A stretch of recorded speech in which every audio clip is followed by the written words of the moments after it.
Thank you all so much for taking the time to join us today. As we just heard the Prime Minister say, obviously the issue of energy is of utmost importance in Greece today, particularly at a time when Greece has been striving so hard over the last several years to overcome a financial crisis that has turned obviously into a pretty significant economic crisis. The issue of energy and regional geopolitics is a perfect subject to be discussed today because of the two issues that you just heard mentioned. And actually, this topic was such a significant one. We have 8 people here to speak about it. And for ease of discussion, we're actually splitting this panel into 2. But overall, what we're going to be discussing over the next 2 hours or so is obviously first of all, the hope aspect of things, which is, as was mentioned, the discovery of a major gas find in the Cyprus region, and what Greece, the steps that Greece is taking, obviously, to be a part of that and to capitalize on that, and what the geopolitical implications of that would be. What our panel up here right now is going to discuss is the more practical side of things, which the Prime Minister also just referred to, and that is obviously the delivery of all that gas. We are facing a situation where one major question hanging over things is what is going to happen to the TAP, the pipeline, which I'm sure that you all want to know about, and the gentleman up here will be able to discuss.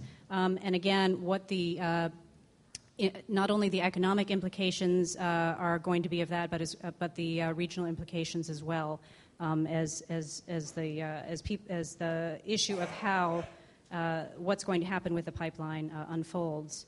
So let me you all have the biographies of our esteemed speakers who are up here on the panel, but let me just make a quick introduction of everybody if I could. We're very pleased to have the Deputy Minister of Environment, Energy and Climate Change for Greece up here with us, Makis Papageorgiou. I hope I got that right. Matthew Bryza has a long, distinguished career as well. Currently, he's the director at the International Center for Defense Studies, and he's a former U.S. ambassador to Azerbaijan. From Italy, we have Mr. Gilberto Dialuce, who's the Director General for Security of Supply and also Energy Infrastructure at the Economics Ministry. And last but not least, Mr. John Baldwin, the Vice President for the Southern Corridor for BP Shah. Deniz, too, if I've pronounced that correctly. With that, actually, why don't we kick off by having each of the gentlemen up here give a brief presentation of the major points that you want the audience to come away with. And after that, we're going to engage in a dialogue, and we also would love to open the floor up to you all for questions. Please, Minister, if you would start.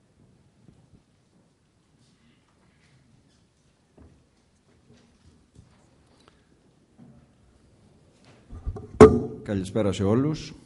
Καταρχήν θα ήθελα να ευχαριστήσω τους διοργανωτές για την πρόσκληση, γιατί η οργάνωση ενός συνεδρίου για την ενέργεια στη χώρα μας και μάλιστα από αυτόν τον οργανισμό είναι από μόνη της μια ικανή ένδειξη για τις μείζονες προκλήσεις του κλάδου, αλλά και ειδικότερα για τη δυνατότητα που μας παρουσιάζεται να τις αξιοποιήσουμε. Δηλαδή να αναβαθμίσουμε το γεωπολιτικό ρόλο της περιοχής μας για τις επόμενες πολλές δεκαετίες. Κυρίες και κύριοι, σήμερα ο κλάδος της ενέργειας προσφέρει μια ιστορική ευκαιρία και μια μεγάλη πρόκληση. Μια ιστορική ευκαιρία να καλλιεργήσουμε ισχυρές σχέσεις συνεργασίας, να αναπτύξουμε συγκριτικά πλεονεκτήματα που προσφέρει η γεωγραφική μας θέση, αξιοποιώντας την σε έργα που ξεπερνούν κατά πολύ τα στενά όρια. Σε έργα που αναδεικνύουν την Ανατολική Μεσόγειο σε νευραλγικό χώρο για την αξιόπιστη, απρόσκοπτη και αδιάκοπτη ενεργειακή τροφοδοσία ολόκληρης της Ευρώπης και ταυτόχρονα μια μεγάλη πρόκληση να ξεπεράσουμε χρονίζοντα προβλήματα και να συνεργαστούμε σε έργα μεγάλης γεωπολιτικής σημασίας, αναπτυξιακής ταυτόχρονα και οικονομικής, ενισχύοντας έτσι τις διμερείς και τις διεθνείς μας σχέσεις, με παράλληλα ωφέλη και προοπτικές συνεργασίας και σε άλλους τομείς βάσει της ενέργειας. Όλα αυτά τα γνωρίζουμε καλά. Και ήδη η Ελλάδα έχει κάνει πολλά βήματα μπροστά. Βήματα σημαντικά ώστε να αξιοποιήσουμε τις υπάρχουσες ευκαιρίες και τις τεράστιες δυνατότητες της χώρας μας. Βήματα απαραίτητα ώστε να προσελκύσουμε τις επενδύσεις που χρειαζόμαστε, ιδίως στη σημερινή συγκυρία, αλλά και γενικότερα. Και κυρίως βήματα μεγάλα, όπως μεγάλο είναι και το στίχημα για όλους μας την ελληνική κυβέρνηση. Δηλαδή να φέρουμε τη χώρα ξανά σε ρυθμούς ανάπτυξης και να δώσουμε ελπίδα και προοπτική σε εκατομμύρια Έλληνες. Πρόσφατα προχωρήσαμε στην υπογραφή διακρατικής συμφωνίας για την κατασκευή και λειτουργία του αγωγού TAP, Trans-Adriatic Pipeline, εκφράζοντας έτσι ρητά τη στήριξη της ελληνικής κυβέρνησης για το συγκεκριμένο έργο. Κυρώσαμε επίσης όμως, μέσω της Βουλής, τη συμφωνία για τον αγωγό ICDS, που συνεχίζει να έχει τη στήριξη της χώρας μας, αλλά και της Ευρωπαϊκής Επιτροπής, ως έργο κοινού ενδιαφέροντος, ανεξαρτήτως της μη επιλογής του για τη μεταφορά αερίου από την Κασπία. Η Ελλάδα μπαίνει δυναμικά και πάλι στον ενεργειακό χάρτη της περιοχής. Στηρίζει ενεργά και επιδιώκει τη συμμετοχή της σε έργα διαμετακόμισης που διέρχονται από την ελληνική επικράτεια. Σε έργα που θα μετατρέψουν τη χώρα μας σε σημείο κλειδί για την ενεργειακή τροφοδοσία της ευρύτερης περιοχής και σε σημείο εισόδου για τα ενεργειακά δίκτυα όλης της Ευρωπαϊκής Ένωσης. Και πάλι όμως ακούσαμε ορισμένους να προβάλλουν τις ενστάσεις τους, να λένε συγκεκριμένα πως η επιλογή ενεργειακών αγωγών απαιτεί σοβαρό ενεργειακό σχεδιασμό. Σε αυτό φυσικά και συμφωνούμε. Η αναβάθμιση του γεωπολιτικού ρόλου της χώρας από απομονωμένη χώρα προορισμός για τα ενεργειακά δίκτυα σε χώρα διέλευσης διευρωπαϊκών δικτύων για τις επόμενες δεκαετίες είναι σοβαρός ενεργειακός σχεδιασμός. Και αυτό είτε θέλουν να το παραδεχθούν είτε όχι, όλοι συμφωνούν. Όπως επίσης συμφωνούν όλοι πως το γεγονός ότι η Ελλάδα προωθεί μια επένδυση όπως ο ΤΑΠ που θα φέρει στη χώρα μας κεφάλαια ύψους 1,5 δισεκατομμυρίου ευρώ και θα δώσει δουλειά σε χιλιάδες νέους ανθρώπους είναι επίσης σοβαρός ενεργειακός σχεδιασμός. Τέλος, σοβαρός ενεργειακός σχεδιασμός είναι η Ελλάδα που στέκεται αξιόπιστη, φερέγγια στις διμερείς συμφωνίες που υπογράφει, ώστε να έχει εναλλακτικές επιλογές επωφελείς για την ενεργειακή της στρατηγική σε κάθε περίπτωση. Το αν όλα αυτά τα βήματα στα οποία προχωρήσαμε είναι σοβαρά, αν είναι αναπτυξιακά και εθνικά επωφελή, είναι αυτονόητο από όλους και κυρίως από τον ελληνικό λαό που επιθυμεί να δει μια Ελλάδα να αλλάζει. Μια Ελλάδα που αναβαθμίζει το γεωπολιτικό της ρόλο και γίνεται πλέον σημείο αναφοράς στον ενεργειακό χάρτη της Ευρώπης. Μια Ελλάδα ενεργό κομμάτι των διαδρόμων που ενώνουν την Ανατολή με τη Δύση και την Ανατολική Μεσόγειο με την Ευρώπη. Συνεχίζουμε σταθερά, με γνώμονα το εθνικό συμφέρον και μακριά από τη μικροπολιτική δημαγωγία, για να διασφαλίσουμε το μέλλον της χώρας για τις επόμενες δεκαετίες. Προχωράμε σε διαρθρωτικές αλλαγές που θα ενισχύσουν ακόμη περισσότερο το γεωπολιτικό και το αναπτυξιακό όφελος για την Ελλάδα και επιμένουμε στις αποκρατικοποιήσεις. Η στόχευση αυτή δεν είναι μόνο ταμιακή, δεν είναι μόνο στόχος να εξισορροπήσουμε ελλείμματα ή να ανασάνουμε από τις δημοσιονομικές πιέσεις που όλοι γνωρίζουμε. Οι αποκρατικοποιήσεις στοχεύουν κατά κύριο λόγο στην ισχυροποίηση του υγιούς τρόπου λειτουργίας της αγοράς, στην ωφέλεια του εθνικού ενεργειακού σχεδιασμού που με τη σειρά του προάγει το δημόσιο συμφέρον, στην ενίσχυση των υποδομών και τη βελτίωση των υπηρεσιών που προσφέρουν οι πάροχοι ενέργειας προς όφελος του Έλληνα τελικού καταναλωτή. Και ταυτόχρονα προχωράμε σε βήματα που δυστυχώς καθυστέρησαν για δεκαετίες. Διερευνούμε τη δυνατότητα της Ελλάδος να αξιοποιήσει δικούς της ενεργειακούς πόρους. Ήδη έχουν υπάρξει σημαντικά ευρήματα υδρογονανθράκων και συγκεκριμένα φυσικού αερίου υπεράκτια της Κύπρου και του Ισραήλ. Θεωρούμε όμως ότι τα ελπιδοφόρα κοιτάσματα μπορεί να επεκτείνονται και δυτικότερα, νότια της Κρήτης και στο Ιόνιο. Θα χρειαστεί κάποιος χρόνος μέχρι να αποκτήσουμε μια επαρκή εικόνα για την τεχνική και εμπορική δυνατότητα αξιοποίησης των εγχώριων υδρογονανθράκων. Θα αξιοποιήσουμε την εμπειρία της Κύπρου και του Ισραήλ που προηγούνται χρονικά και θα εξαντλήσουμε όλες τις ευκαιρίες για συνέργειες και συνεργασίες. Ήδη έχει ξεκινήσει η τριμερή συνεργασία σε τεχνικό επίπεδο στον τομέα της ηλεκτρικής διασύνδεσης και έχουμε προγραμματίσει ανάλογη συνεργασία στον τομέα του φυσικού αερίου. Στο πλαίσιο αυτό επεξεργαζόμαστε και τις προτάσεις μας προς την Ευρωπαϊκή Επιτροπή για τα έργα που θα χαρακτηριστούν ως κοινού ενδιαφέροντος. Κυρίες και κύριοι, σήμερα η Ελλάδα έχει την ιστορική ευκαιρία να γίνει παράγοντας σταθερότητας και προώθησης της ενεργειακής συνεργασίας, να διεκδικήσει αναβαθμισμένο ρόλο στο ζωτικό κομμάτι της Ανατολικής Μεσογείου. Τα ωφέλη και τα διακυβεύματα είναι αυτονόητα. Είναι χιλιάδες οι θέσεις εργασίας που ανακοφίζουν περιοχές που σήμερα πλήττονται ιδιαίτερα από την ύφεση και την ανεργία. Είναι η εισρωή κεφαλαίων μέσα από επενδύσεις που η Ελλάδα δεν είχε υποδεχθεί δυστυχώς για χρόνια. Είναι τέλος η ενίσχυση των υποδομών, θέμα σημαντικό αν λάβουμε υπόψη μας τον νησιωτικό χαρακτήρα της χώρας μας, και η τόνωση του ανταγωνισμού που αποτελούν κεντρικούς πυλώνες της ενεργειακής στρατηγικής της χώρας, με γνώμονα το όφελος του τελικού καταναλωτή και την τόνωση της οικονομικής δραστηριότητας. Όλα τα παραπάνω σηματοδοτούν φυσικά και έναν ιδιαίτερο συμβολισμό που ξεπερνά την αξία των αριθμών και πολλαπλασιάζει τις ωφέλειες. Η Ελλάδα αποκτά εκ νέου αξιόπιστη θέση στο χάρτη τον επενδυτικό. Μετουσιώνει πλέον σε πράξη, σε αποτελέσματα, τη μεταρρυθμιστική της πολιτική. Τις μεγάλες διαρθρωτικές αλλαγές που επιχείρησε και πέτυχε σε πρωτόγνωρα μικρό χρονικό διάστημα, που στηρίχθηκαν στην πολιτική βούληση και φυσικά στις τεράστιες θυσίες των Ελλήνων πολιτών.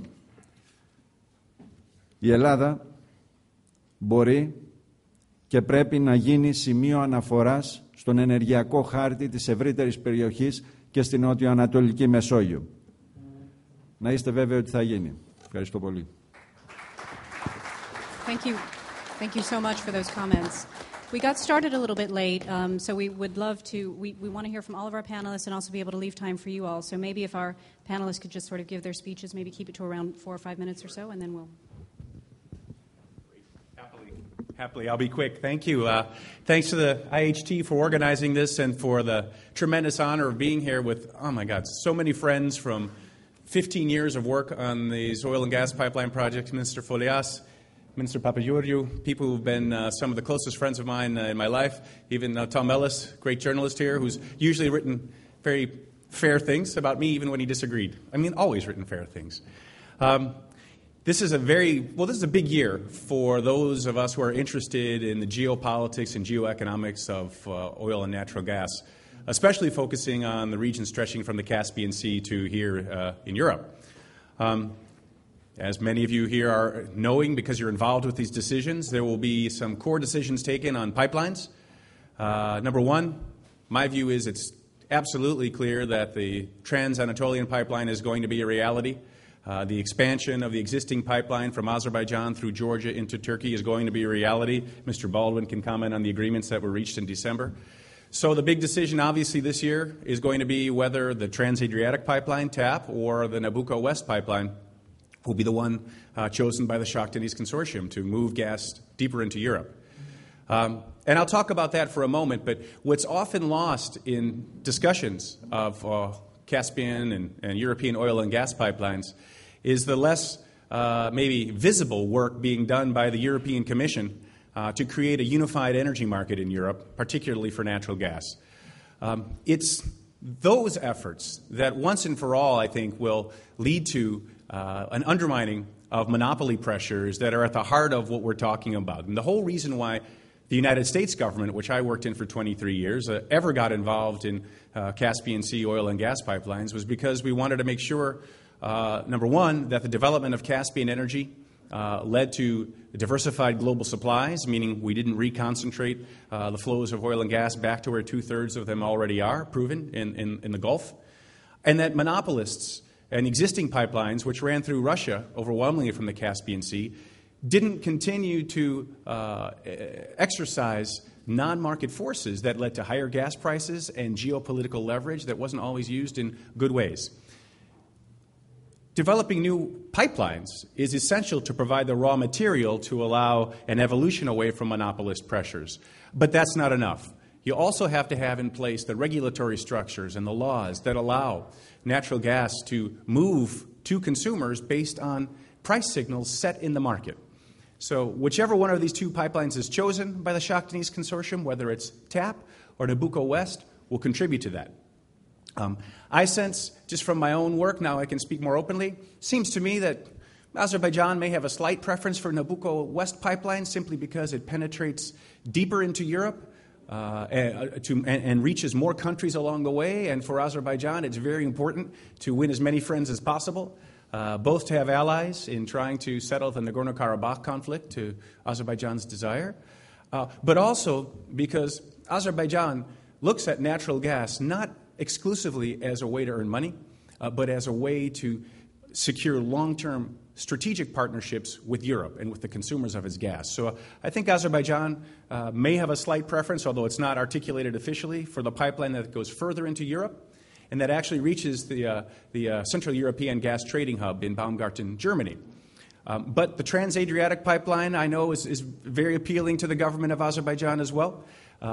Clearly, two of the key members, besides the state oil company of the Azerbaijan Republic, in Shah Deniz, Statoil and BP, have strong interests in the Trans-Adriatic pipeline. They will speak for themselves, but it's a cheaper pipeline. It gets to the Italian market, and it will help diversify supplies of gas in Italy, where the prices have been going down, where there is freer trading of natural gas lately. So it makes sense from a commercial perspective that these two major companies would favor the Trans-Adriatic pipeline. I'd just like to add, it seems to me there's a slight preference within the European Union for the Nabucco pipeline. Throughout my many years working on these projects, I constantly was interpreted or misinterpreted as saying in Europe we're only focused on Nabucco, when in fact we always in the United States government were focused on helping whichever of the three then competing pipelines that were in the game, the Turkey-Greece-Italy pipeline, TAP, or Nabucco, make its way through the commercial discussions that will ultimately decide which pipeline will be selected. But in Europe, and especially among EU officials, it always seemed to me there was this romantic attachment to the Nabucco pipeline. That pipeline is now smaller, more commercially achievable. The old larger model wasn't. But in any case, it's not up for any of us or me to decide which pipeline it's going to be. There are intense negotiations going on right now. Both projects are very capable. They're led by leaders in industry, world-class projects. And so hopefully by June or sometime this year, we'll see a decision. But that's not the end of the story. So wrapping up here. There are going to be large-scale additional flows of natural gas coming from Azerbaijan over the next 7 to 10 to 20 years. I would bet by 2020, 2021, we'd see a doubling of what's going to begin being exported through one of these two pipelines to Europe, which will be an additional 10 BCM. We'll probably see significant flows of gas from Israel and from Cyprus, which could flow partially through Turkey or could flow directly to Greece from Cyprus via Crete. It seems to me that the economics argue very much in favor of first delivering the gas to Turkey and then onward to Greece. And as someone who spent a lot of time working on the Cyprus question, it seems that that's incredibly difficult to say the least from a political perspective. But there will be massive flows of natural gas coming through this corridor into the future. And the point of it all should be that these flows of gas don't just become important in terms of transportation to the rest of Europe, but that they contribute to the establishment of gas trading hubs where the price of gas is determined not through indexation to oil prices, which are higher than gas, and not through long-term contracts based on oil indexation that Gazprom favors, but are based on free market calculations that Statoil, for example, has decided to follow in recent years, leads to lower prices and a more efficient operation of the market. So when we look at Greece, to wrap things up, of course it's important to think about how these pipelines will help Greece emerge as a transit hub. But there's also a possibility that Greece could emerge as a trading hub over time if the Greek government continues working with its European Union partners and the European Commission and with the developers of these pipelines to put in place the physical and the regulatory infrastructure required for gas trading hubs to emerge. That is what will really elevate Greece's strategic importance to the European Union in terms of energy security. That will lead to lower natural gas costs also for the Greek consumer. And that will require continued courageous decisions like the ones Prime Minister Samaras and his government have been taking, which obviously are not popular in the short run, but which have positioned and are positioning Greece for a recovery not only economically but politically as well. And so when it comes to privatization of DEPA and DESFA, if Greece really has this ambition to emerge as a more important strategic player in Europe, it's critical that whoever acquires those assets is committed to the same sort of free market trading of natural gas and not to stifling competition through monopoly power. Thank you. Thank you so much, Matt. Mr. Dialuce hopefully will talk to us about, we've just heard about how Italy could be a beneficiary of all this, so please tell us more. Okay, I'm very pleased to be here in this forum where significant topics will be tackled by political and industry leaders as well by the decision makers of the energy sector. I will start briefly with some evaluation about the European Union situation of the gas market. The European scenario for gas demand is foreseen rather flat for the coming decades. Both the worldwide economic crisis and observed improvement in the energy efficiency and renewable energy sources have taken a toll on the enthusiastic gas demand forecast that make the common sense some recent years. Furthermore, some will insist in pointing out that the current European market infrastructure are not fully utilized. But the situation in Europe is somewhat unusual. This is the only large region in the world where production is expected to fall. It is also the region where the lowest increase in gas consumption is expected as a result of limited economic growth, energy efficiency policies, and the substitution effort of renewables, and the program of the European Union for the year 2020. This will lead, in any case, to a need for an increase of imports of between 100 and 150 billion cubic meters in the next 15-20 years. But both assumptions don't necessarily reflect public interest. While European gas demand is correctly foreseen flat in the coming decades, the supply mix will change significantly due to the accelerating decrease of internal European Union gas production. This decrease will compel us to look for new external sources of supply, and while we are excited about the new opportunities offered by shale gas production in North America, or the possible new partners as Israel and Cyprus, our primary objective is to expand the diversification of our source of supply. The Caspian region and the projects which are going to transport its natural gas are a step in this direction. As for the underutilization of current infrastructure, it is true, and I might add it is a situation that is desirable for us in the medium to long term. It is the only situation that allows for competition in the EU gas supply among external producers and casts the ground to speculation or to market behavior set to extract rent from monopolistic market structures. The European gas market, thanks to the development of LNG and improved and more easily accessible interconnection between the various regional markets in Europe, has changed a lot in the past few years. As recently as 5 years ago, the actual prices of gas were still firmly indexed to oil prices, and the contracts were very rigid in terms of deliveries. Today, a European gas market, and also in Italy, is emerging, and prices for spot deliveries are much aligned in all Europe. Gas prices in Italy, for example, during February, have been the lowest in Europe. So we welcome this development. There is still much to be done as far as increasing the flexibility of long-term deliveries is concerned, both in terms of prices and in terms of quantities. We consider that also gas prices for long-term supply contracts should be linked to gas market prices. And for the reason, by the end of this year in Italy, a gas exchange will be operating, where the new gas supplies could be offered also for future deliverables. This collective effort that is being pursued through Europe is something that our suppliers from outside Europe will have to take into account. Italy's energy strategy, that will be published next week, identifies in Italy geographic position an advantage and an opportunity to build on in order to become a country that will actively contribute to increasing European Union energy security of supply.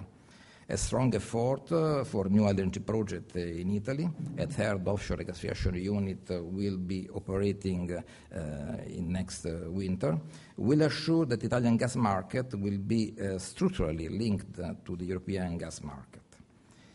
For Italy, this could be an opportunity to become an important crossroads for gas entering Europe from the south. The main expected impact is an alignment of our gas prices with European gas prices.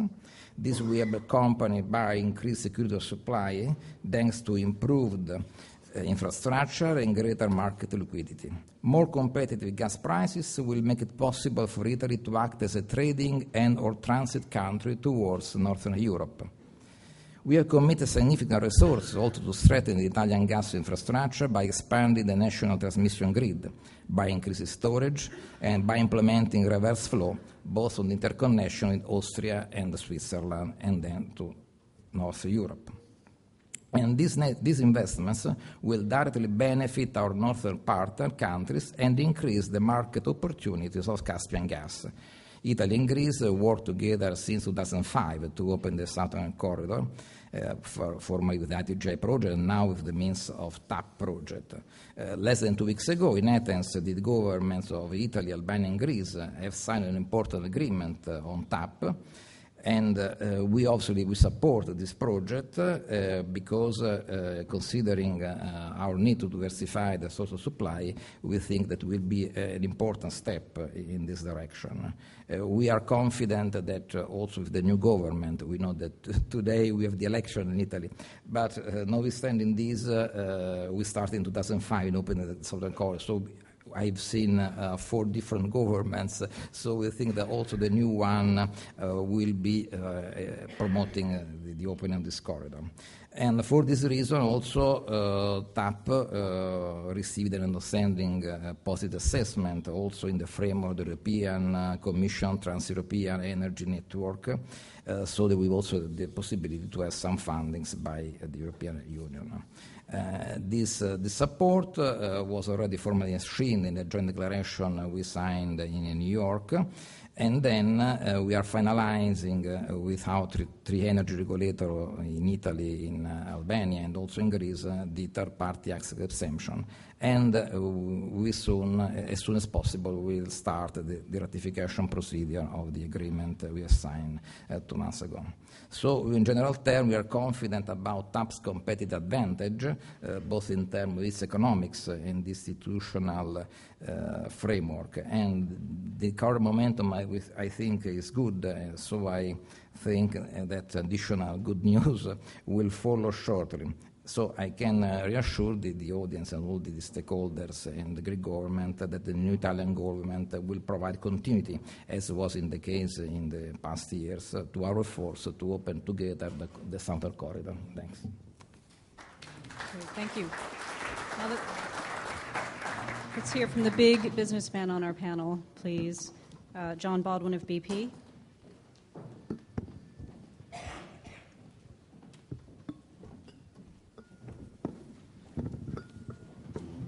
One of the great advantages of going last on a panel is that actually the earlier speakers have actually said most of what I want to say, so I can be brief.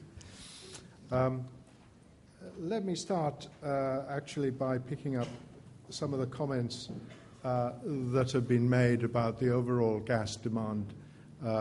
First of all, looking at gas demand worldwide, I mean, global energy demand continues to increase, particularly in the non-OECD. It is, however, reasonably flat in the OECD countries, although gas actually, because of its advantages over coal, continues to increase its overall share. And whilst renewables are, of course, important and a hope for the future, they do start from a very low base. So we can expect hydrocarbon, and in particular gas, to be a significant part of the energy mix as we look out towards 2030. As already been said, in Europe we expect European gas demand to remain pretty flat.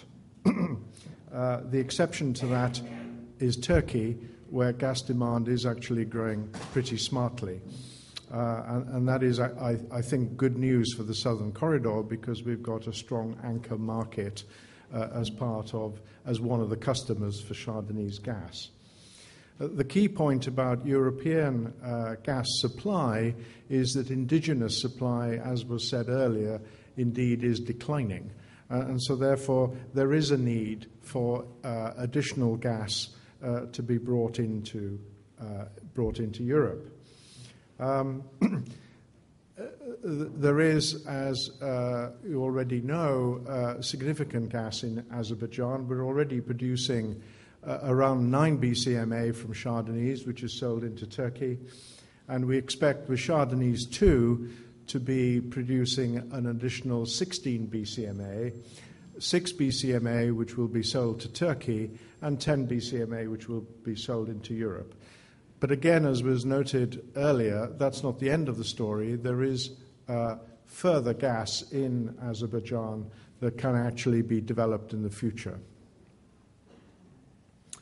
So as a practical matter, what are we doing to make this a reality? The Prime Minister spoke in his address about the importance of actually turning things from plans into reality.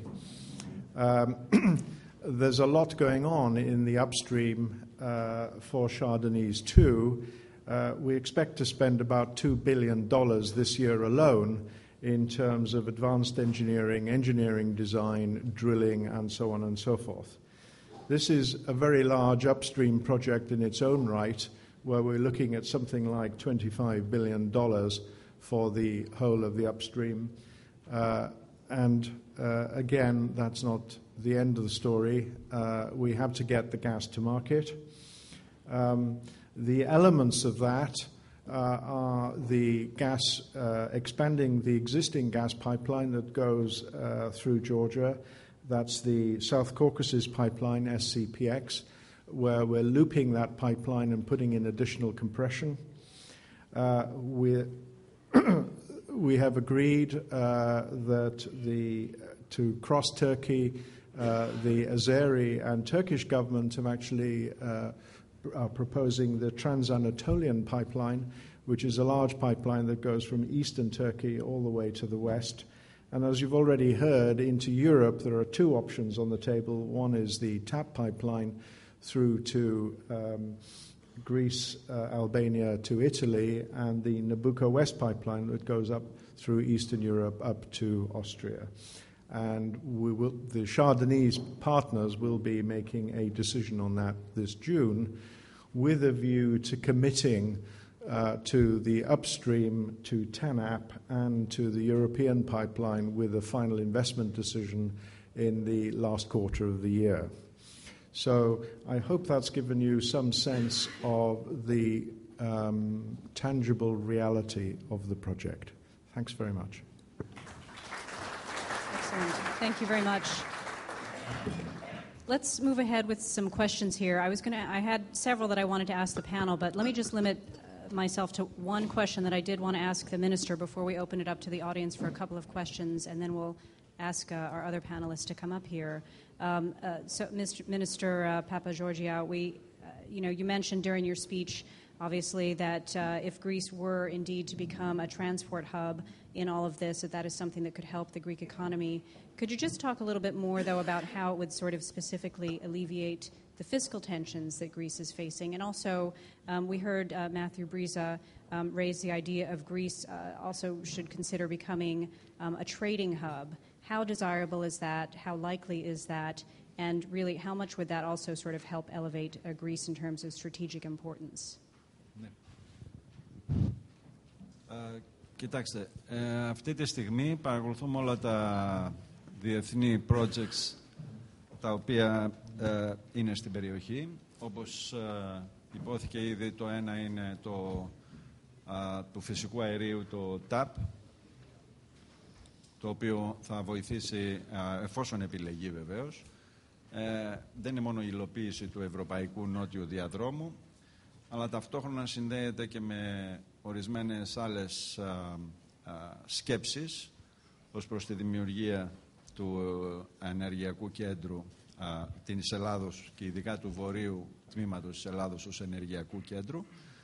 Και δεύτερον, το project με βάση την Κύπρο, το οποίο, όπως είπα, συνεργαζόμαστε όλο και πιο στενά μαζί με την Κύπρο και το Ισραήλ, και αναλόγως της επιλογής την οποία θα κάνουν οι δύο παραγωγές χώρες κατ' ουσίαν, η Κύπρος και το Ισραήλ, και εννοώ ως προς την όδευση του αερίου προς την Ευρώπη, αν θα είναι με αγωγό, αν θα είναι μέσω LNG, αναλόγως και μέσω αυτών των διαπραγματεύσεων θα ενεργοποιήσουμε και εμείς τις δικές μας βάσεις εντός Ελλάδος, ενώ και την όδευση, αλλά ταυτόχρονα και με εκείνους πώς αυτό θα διανεμηθεί πλέον στην Ευρώπη. Είναι δύο πολύ μεγάλα projects, τα οποία μπορούν να βοηθήσουν από πλευράς διαμετακόμισης αερίου προς την Ευρωπαϊκή Ένωση, δημιουργώντας ένα κέντρο στην Ελλάδα, το οποίο επίσης, αν σκεφτούμε ότι εμείς ταυτόχρονα προωθούμε την τρίτη δεξαμενή στο terminal, στο LNG terminal, το οποίο ήδη έχουμε, και τη μεγάλη πιθανότητα υλοποίησης ενός ακόμη LNG terminal, αυξάνεται κατά πολύ πλέον η δυνατότητα όχι μόνο όδευσης, αλλά και του trading, όπως είπατε, μέσω της Ελλάδος σαν κέντρο προς την περιοχή, και εννοώ την περιοχή των Βαλκανίων και προς την Ευρώπη. Great, thank you very much. Let me just open the floor up to about 2, maximum 3 questions before we move to our next panel. If you could please raise your hand if you would like to be called upon. State who you are. Please ask a pointed question rather than making a lengthy statement, and say who you would like to have answer the question. Yes, this lady here, please.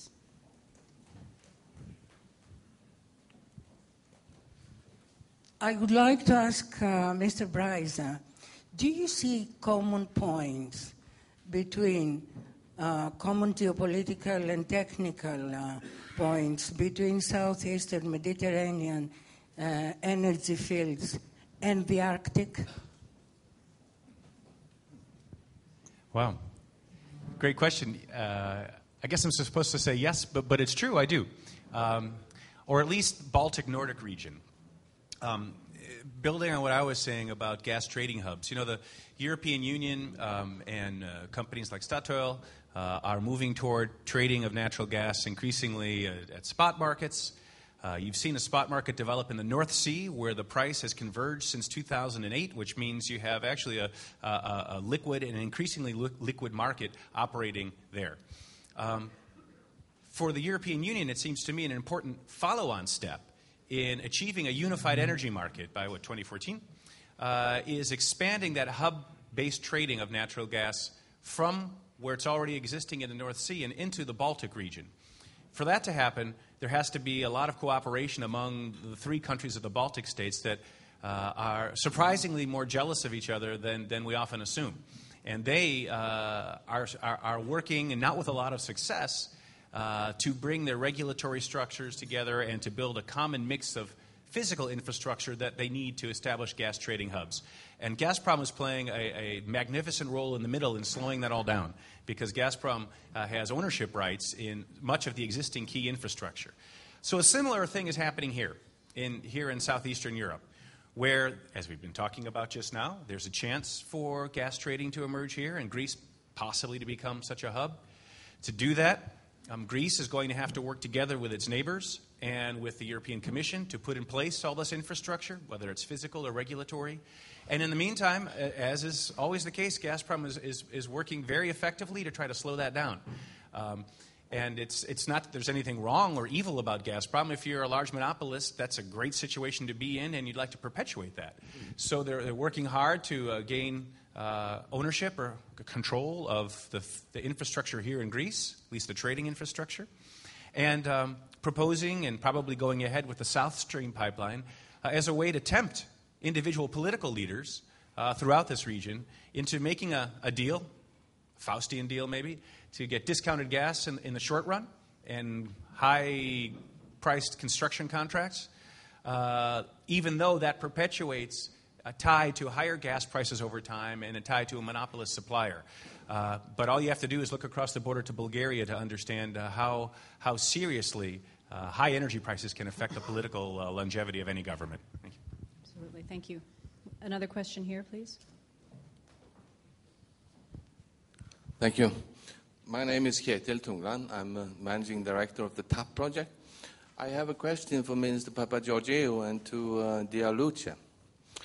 When you listen to John Baldwin from BP laying out the project and the choice that they have between TAP and Nabucco West, and you listen to Matthew Bryza saying that the European Union and Azerbaijan seems to favor Nabucco West, do you feel that this choice or this competition has been geopolitically rigged, or do you think that TAP still has a fair chance? Thank you. Πολύ καλή ερώτηση. Πολύ καλή ερώτηση. Θα πω το εξής, εγώ από την πλευρά τη δική μας, της ελληνικής κυβέρνησης, και ο κύριος Διαλούτσε προφανώς για την Ιταλική, στις τελευταίες συναντήσεις που έχουν πραγματοποιηθεί στις Βρυξέλλες, είναι τουλάχιστον σε μένα ξεκάθαρο ότι η Ευρωπαϊκή Επιτροπή κρατά ίσες αποστάσεις από τα δύο projects. Και αυτό πιστεύω συνέβη διότι ο ΤΑΠ προχώρησε πάρα πολύ γρήγορα στο να υλοποιηθούν κάποια προαπαιτούμενα. Επίσης εκτιμήθηκε σε πάρα πολύ μεγάλο βαθμό η διακρατική συμφωνία την οποία υπογράψαμε την προηγούμενη εβδομάδα, πριν από 2 εβδομάδες, κάτι το οποίο ήταν απαραίτητο για να μπορεί, αν θέλετε, να είναι στο ίδιο επίπεδο με τον Ναμπούκο. Και ακόμη περισσότερο το τελευταίο στοιχείο πιστεύω που είναι σημαντικό τόσο για το Αζερμπαϊτζάν όσο και για την Ευρωπαϊκή Επιτροπή, επειδή τα πράγματα στην περιοχή μας εξελίσσονται και εξελίσσονται σχετικά γρήγορα, θα έλεγα, γενικώς, θα υλοποιηθεί εκείνο το project το οποίο θα δώσει την ρεαλιστικότερη και αμεσότερη λύση τόσο για την Ευρωπαϊκή Ένωση όσο και για το Αζερμπαϊτζάν. Και αυτή νομίζω ότι θα είναι ο ΤΑΠ. Ευχαριστώ.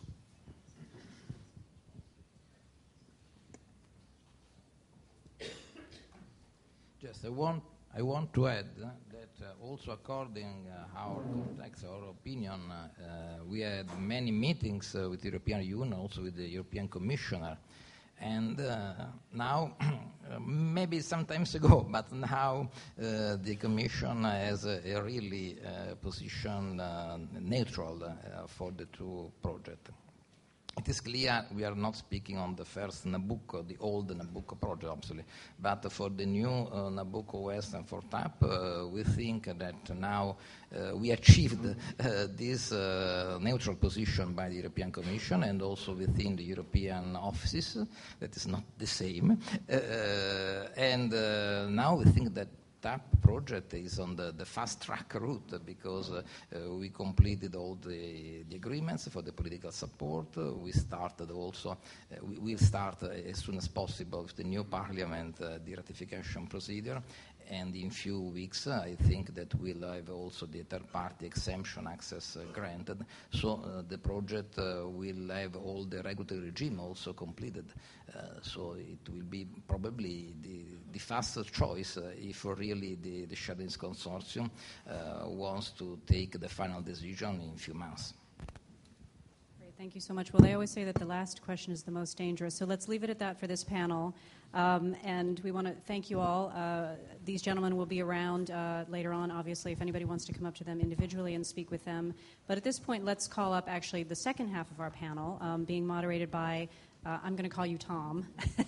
You can tell everybody what your Greek name is. Tom Ellis, a senior editor at Kathimerini. Thank you, everybody.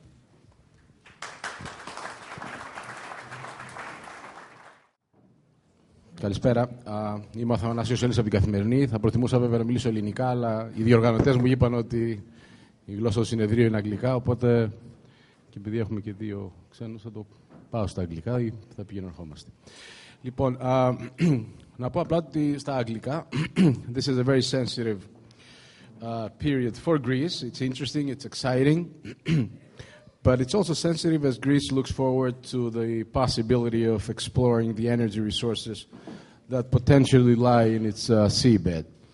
In that context, there are a few questions that demand answers, and I hope we'll get a few of those answers today. First of all, are there energy resources in Greece? Secondly, if yes, what amount are we looking at? Third, how can they be exploited and transported in a secure and competitive way to the benefit of Greece and mostly Europe? Four, what can be the role of Israeli, Cypriot, Greek energy cooperation? And last but not least, how will all this play out, as there's also the question that we all here know very well, of neighboring countries. And the last point is very timely, as the Prime Minister will be going to Turkey in a week, meeting with Tayyip Erdogan, and one of the issues that we'll be talking, I am sure, will be this, energy, the Aegean, not only the Aegean, the greater area that starts in Cyprus and